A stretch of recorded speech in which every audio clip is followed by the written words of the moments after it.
We are continuing to prepare to implement the lifting of Title 42. There are some, you noted, who are very vocal about how they would like to see it extended. There are some who are very vocal about how they would not like to see that happen. So that's an important discussion that will be happening over the coming days and weeks.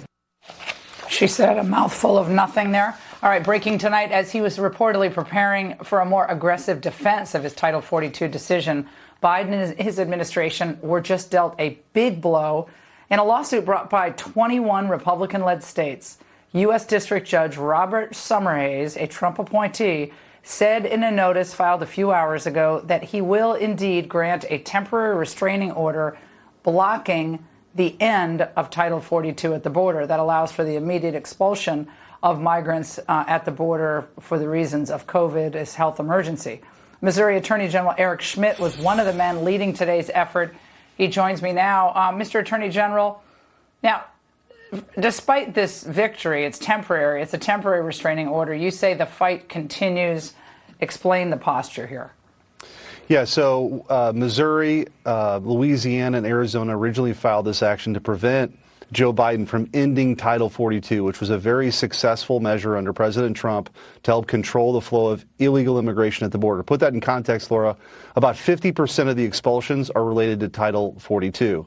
So if you get rid of Title 42 right now, you're going to see about 18,000 people a day. That's an estimate. That is a massive number. It's certainly an increase. There's no good time to do that, but certainly right now you're going to see a seasonal surge anyway. So our states brought this action. It was supposed to be, expire on March 13th, which is when we're going to have our preliminary injunction.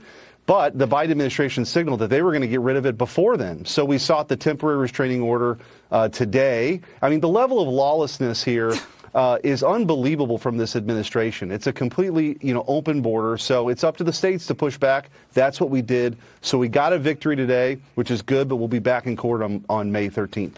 Yeah, Attorney General Schmitt, Senator Elizabeth Warren, I think her comments have kind of given up what their strategy here really is, which is to break the border and then push massive amnesty. Watch.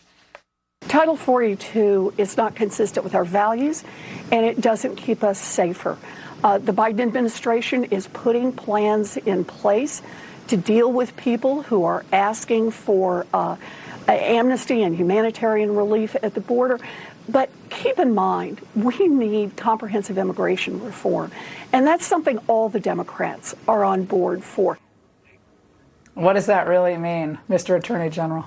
Well, it means that they want to let tens of millions of folks come here illegally. By some estimates, over Biden's 4 years, that could be 30 million people. That's the state of Texas. That's 5 Missouris. Okay, of people coming here illegally, sent on midnight flights around the country. The Democrats right now are playing for keeps. They want to pack the court. They want to add states to the union. They want to federalize our elections. And now they want to add a whole Texas of illegal immigrants to this country. So it's up to the states to push back. That's what we're doing. But this is shocking. And this is the playbook, which is to open the border and provide amnesty. They're saying the quiet part out loud now, Laura, and it's really disgusting. Any Republican or so-called moderate who supports this path should never be seen in politics again.